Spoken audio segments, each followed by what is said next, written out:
So we've assessed what we want to do. We've assessed why we want to do it. So this lesson and upcoming lessons are going to start getting a little bit more tactical about how do we go about doing that.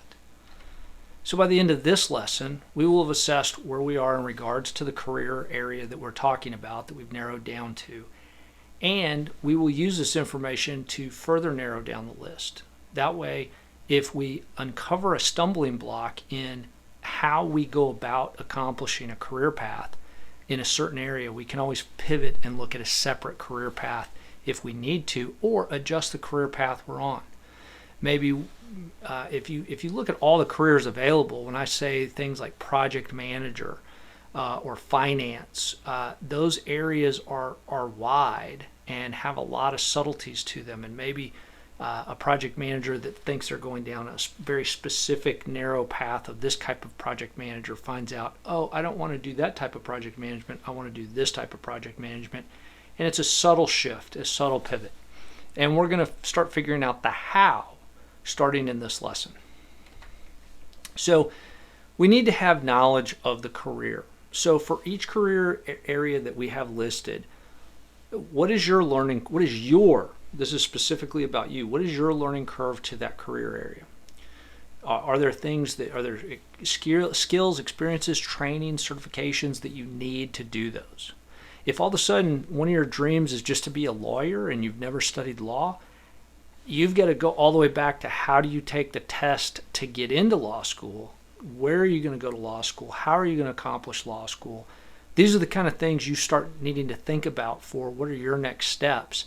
And don't let that consume you and be too overwhelmed by how big that could be, especially if you're making a big pivot. I've done this my whole life and now I'm going all the way over here into something I have no experience with. Take the time to figure out what all the steps will be. You can later assess if that's still a task you want to bite off or not. Maybe you don't want to go back to law school, but I've had people, actually 2 different people that worked for me that quit their job to go to law school and are now lawyers. It's what their passion was. It's what they decided they wanted to be when they grew up. And I applaud them for taking the time to think about that and making a very big sacrifice to get there. Because to go to night school, which is what one of them did, is not something that's easy, or that takes a lot of discipline to work your way through. So I applaud them for taking the time to figure out that that's what they wanted to do and following that passion. And then ask yourself, in these career areas, what experience do you have? Maybe you only have practical experience. Maybe you only have some slightly outside experience. Well, I've watched it take place. I'm going to be a negotiator and I've watched negotiations take place. Okay, that's still experience. You can put that down.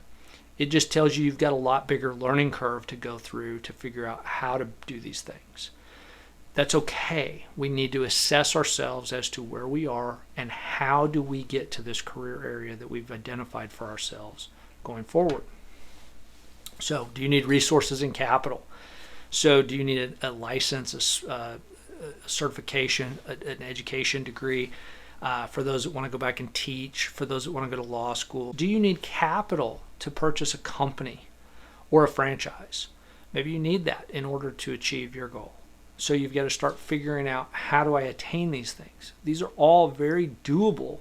People do them every day.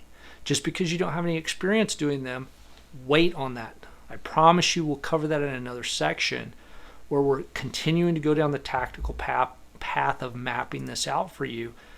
But you need to start identifying, what is it going to take? Again, don't be overwhelmed if there's a lot of items on the list. If you're making a big pivot, there's more things that have to happen for you to achieve that pivot. So if you're really shifting careers all the way thoroughly, there's a lot more that's going to have to take place than if you're just making a slight adjustment. I'm in this position, but I want to be in this position in the same industry. That doesn't require as big of a list of things that are going to have to change on your side. So just understand that going in. Don't get overwhelmed by it. We'll work through it step by step. So what are the obstacles here? Start identifying those. For each career area that's still on your list, what are the other obstacles that stand in your way besides you? Because you will be probably the biggest obstacle of all. So what are those obstacles? Let's get them identified so that we can start figuring out how to go around them. There's going to be some help coming that I'm about to go through in an upcoming lesson that will help you either identify obstacles you don't even know are there, and better, how to get around those.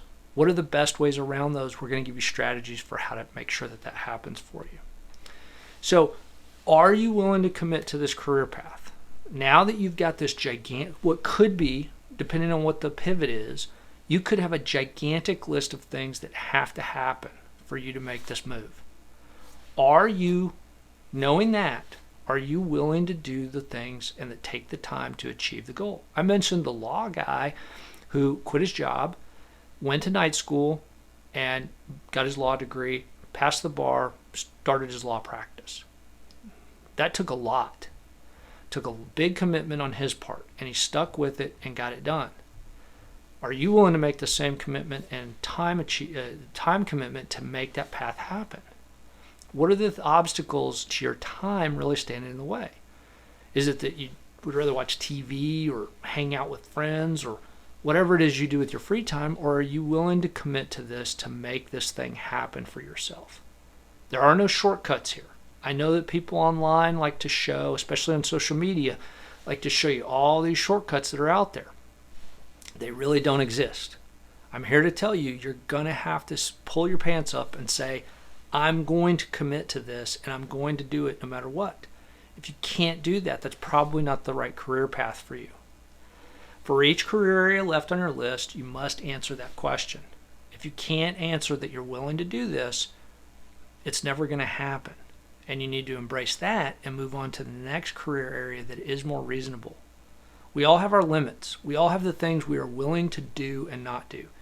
If everybody was willing to be the world's best quarterback, and I'll create some comment problems here, but Tom Brady, I wasn't a Tom Brady fan because he wasn't on my team, but for a quarterback like Tom Brady, he was willing to do all the things. He sacrificed a lot with family, friends, diet, travel, things he could and couldn't do because he was going to demand of himself to be the best quarterback on the field, and that meant sacrifices. He was willing to do those things. That other quarterbacks that are NFL phenomenal athlete people, great brains around how the quarterback position works, they didn't achieve and won't achieve as much as him because they're not willing to make the same sacrifices and commitment that he did. So you have your limits on what you're willing to do with your ambition. You need to know those, and you need to be honest about those going in, or else you're going to be very frustrated when you realize, oh my God, this takes so much time, so much commitment, and I just don't think I have the fortitude to see it through. And you may not find that out until you're in the middle of it. But you need to be honest with yourself whenever that realization comes, because it will come, and then you need to pivot and step back and say, what do I need to do to still achieve the goal, to still achieve the career path? Is there another way to do this? Maybe it takes longer and I can still get there, but I don't have to force it all into a shorter amount of time. Maybe I can go to law school over a longer period of time. Those are the things you'll have to decide for yourself. So, something to think about as you go into this. This is a key. You've got to be willing to sacrifice in order to achieve your career commitments. So, in conclusion, if you answered yes to the commitment for one or more career areas, then you're ready to move on to the next section. If you're not, if you haven't answered that question yet, spend some time with it, wrestle with it, suffer with it, and then come back to it when it makes sense for you to say, yes, I can do this, but not this. Whatever the assessment is on your part for how you're going to get there, start making those decisions now, because these will come up and hit you in the face when it's on the line.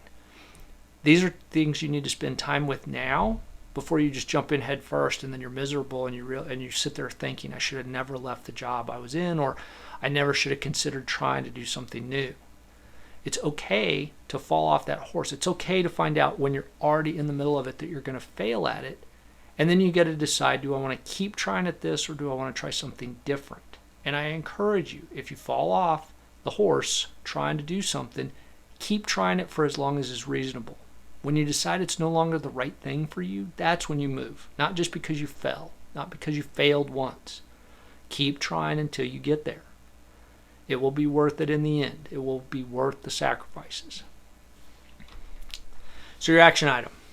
Write down each career area that you're pursuing on a blank sheet of paper, and we're about to build a plan for how to get you to success. We've spent a lot of time in understanding what it is we want to do, and are the what you want to do still on that list? And if they are, now we can really start building the plan on how we're going to accomplish these things. We've identified some problem areas. We've identified some time commitments. We've identified some obstacles.